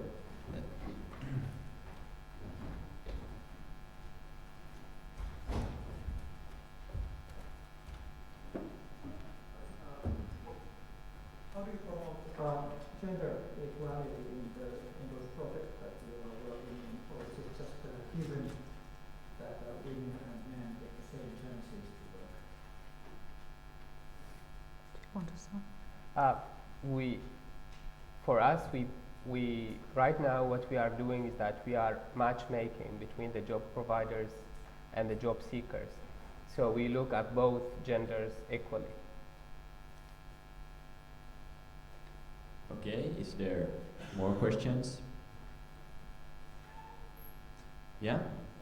With the, well, we can take the rear back. Yeah, in the with rear back striped first, shirt. so then it's more convenient.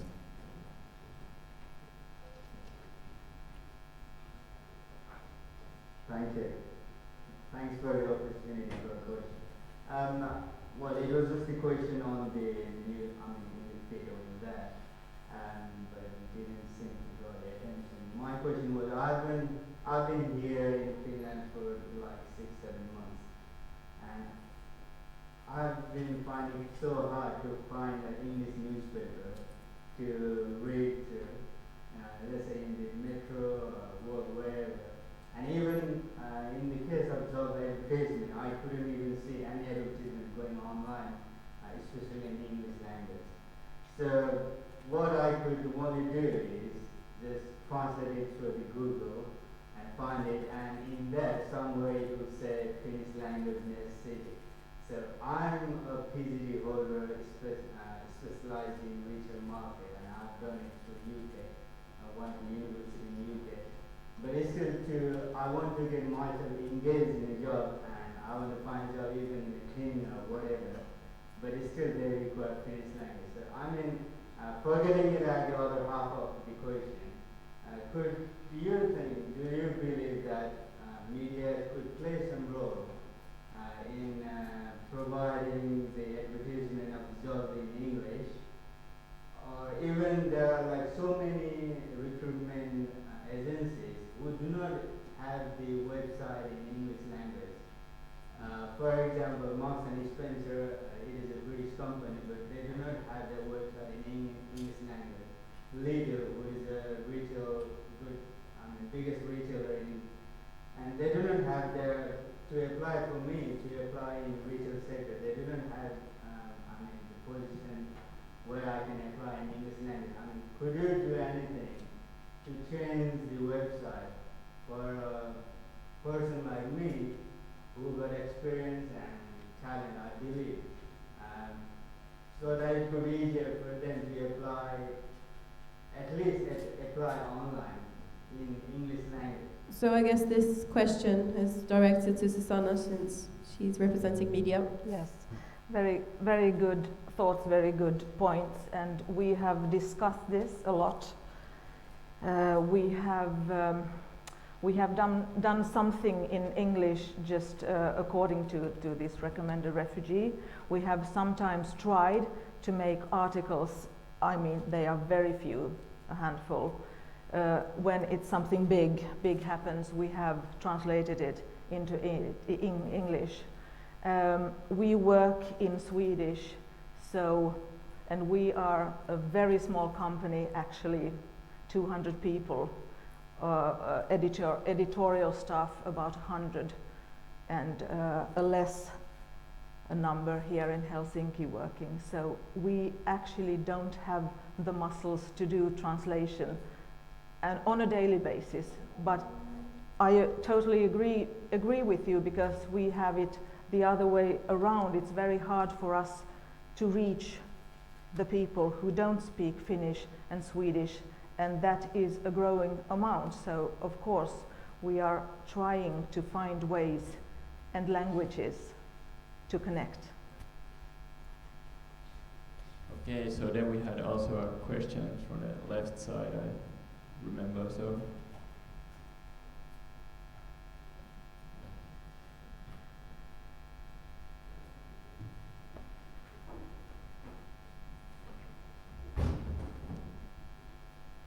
hi, so this wasn't originally my question, but it was up on the board. I was interested. So how many refugee women are registered as job seekers in your various apps? Maud, if you would like to begin. Yeah, I think we have more than like few tens, but I don't really know, because as you know, the influx of refugees, that they were mostly young men. So the percentages, I don't know, you have to calculate it. Okay. So actually 20 job offers has been made. I'm not sure if 20 persons are working at this time, but there are also other ways that these people have been able to come in as volunteers or trainees. But it's a small amount yet, so we need to get more companies to try this on. A question from me actually, that so you don't have a follow-up in the sense that if there is a connection made, but you don't like follow it up and know if something actually happens. Yes, we have a follow-up. You have? Okay. Yes, we have a follow-up, and also in that sense that we want to make articles about these people. We want to follow them and see how it goes and how they are integrating. We have a few people that we are following on not daily basis, not weekly basis, but continuously. Okay. Is there any more audience questions? Oh, three. Well, she was first, I guess, in the back row.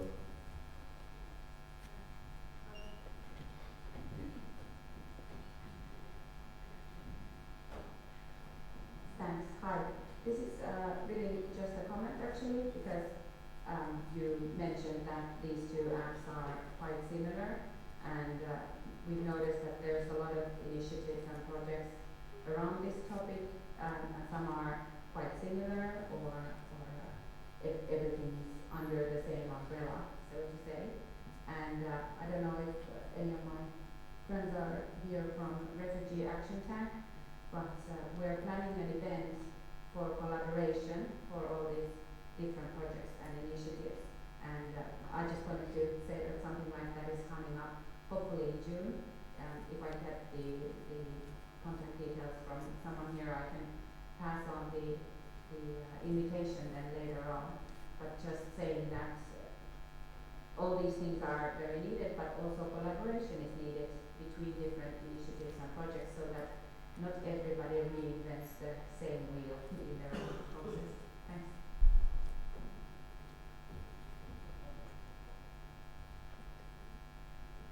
Yeah, Okay, well, yeah, that was more of a comment question, but it's still good. It's a socializing event and creating social capital in a sense.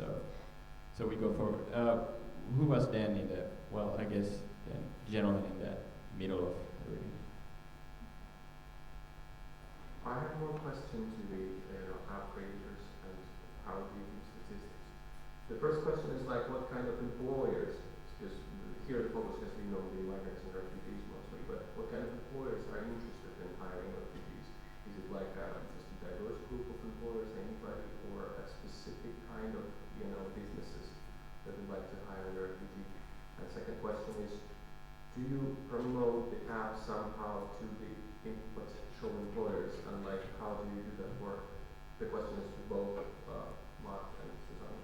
Thank you. Well, we have a diverse, very diverse companies, as I perhaps mentioned, from restaurants to theaters to textile companies.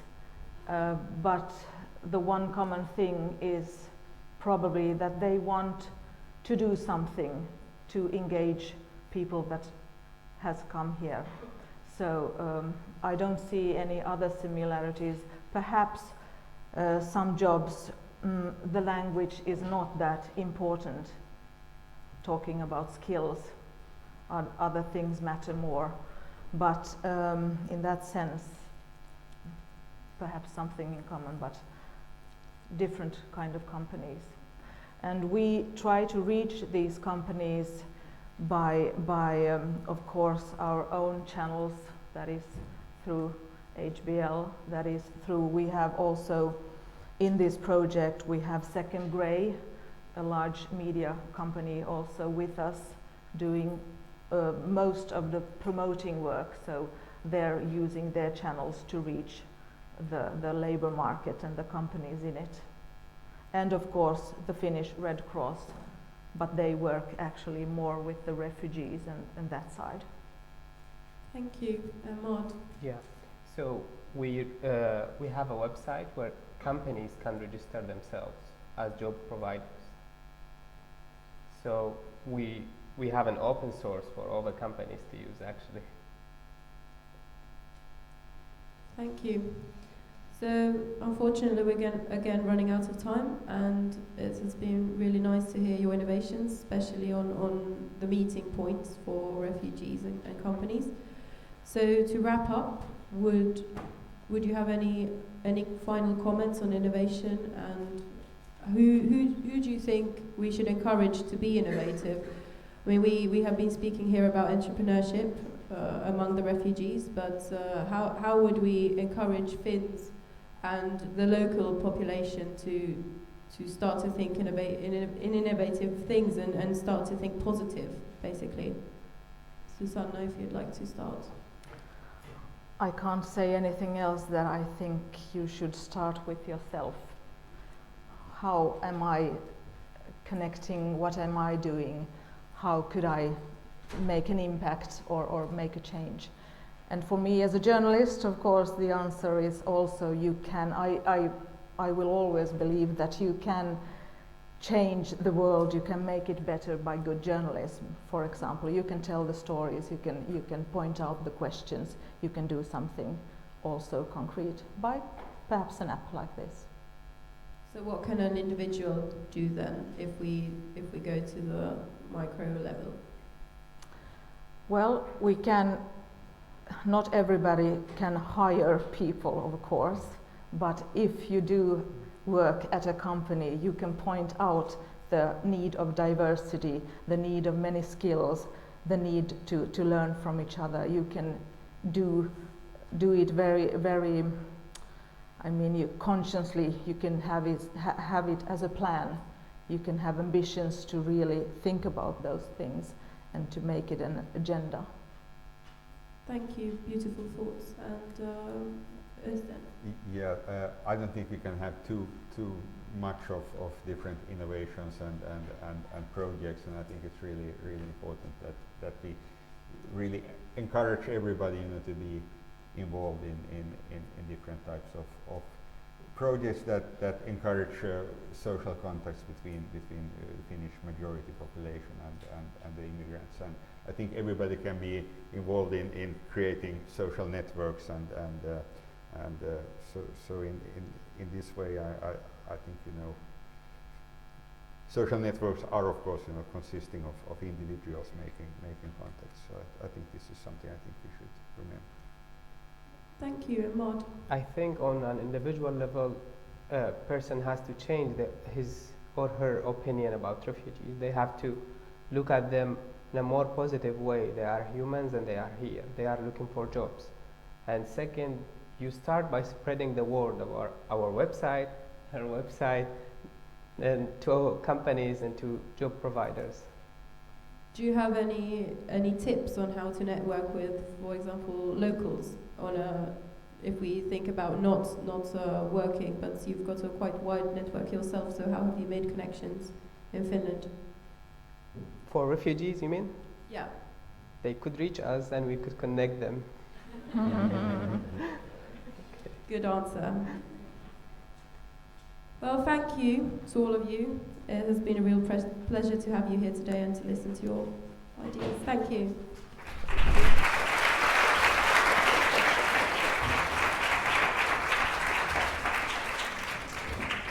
And thank you to the audience who gave questions. Thank you. I would now like to ask all the panelists and Karen Spence to come up back to the stage. We would like to thank you.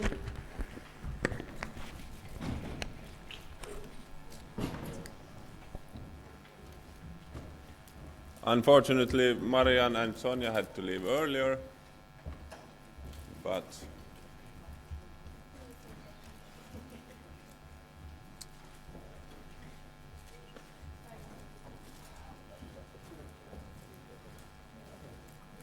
and at the same time, I would like to ask all the students who have participated in organizing this event to stand up so that people can see who we are.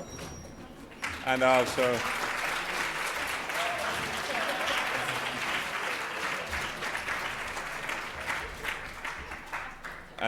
a special thank you to our lecturer, Nicodemus Solitander.